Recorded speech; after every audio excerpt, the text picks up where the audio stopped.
நான் மிகவும் பாவப்படுகிறேன். உங்களை பார்த்து கடும் வெயில்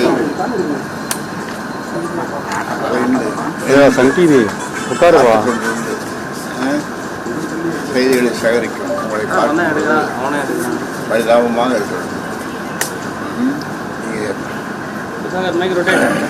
இப்போ நான் சொல்வதற்கு முக்கியமான செய்திகள் ஏதுமில்லை. அது மட்டுமில்லை, நல்ல செய்திகள் நம்முடைய வாழ்த்துக்களோடு விரைவில் வரும். அந்த நாளுக்காக நீங்களும் நானும் காத்திருக்கலாம்.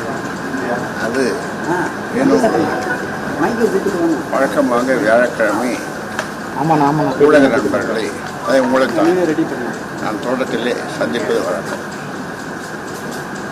இது வரைக்கும் ஒரு 35 வியாழக்கிழமை சந்தித்திருக்கிறேன் வயலாளர் தோட்டத்தில். நீங்கள் எங்கே போனாலும் துரத்துறீங்க, எங்கே போனாலும் துரத்துறீங்க.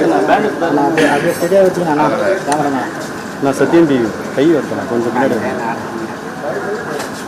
இன்னொரு செய்தி, கேமரா உள்ள வருது. வயசு அரசியலுக்கு வயசு கிடையாதுன்னு சொல்லுவாங்க. அரசியலுக்கு வயசு கிடையாது. கலைஞர் 94 வயசு வரைக்கும் 95 தெரியல, அவர் வயது கிடையாது. சக்கர நாற்காலியிலே இருந்து முதலமைச்சர் இருந்தார் கலைஞர். உலக அளவில் பார்க்கும்போது மலேசியா பிரதமராக 92 வயசு.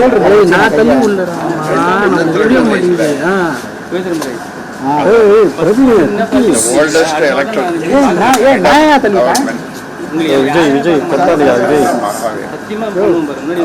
நான் வந்து உங்களை தள்ளவே இல்லை. நீங்க பக்கத்துல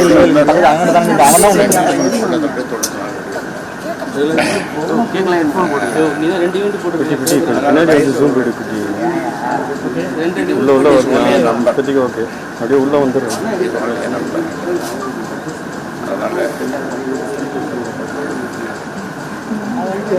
என்ன செய்தி, நல்ல செய்தி வரும், விரைவில் வரும். ஆனால் எங்கேருந்து வருமா, தோட்டத்தில் வந்து வருமானு தெரியாது, எனக்கு தெரியாது, உங்களுக்கு தெரியாது. உங்களுடைய நீண்ட கால நண்பர் குருமூர்த்தி அவர்களை சென்னை வந்திருக்கீங்க, சென்னையில் எதுவும் சந்திச்சிங்களா? ஏதாவது சொன்னாரா?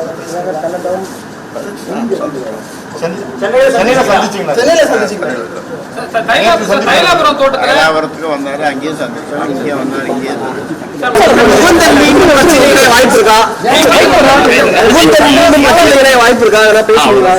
வாய்ப்பு இருக்குது. இல்லை அப்படின்னு சொல்ல முடியாது. யாருக்கு எப்பொழுது வாய்ப்பு. செய்திகளை உடனுக்குடன் தெரிந்து கொள்ள உடனே சப்ஸ்கிரைப் பண்ணுங்க.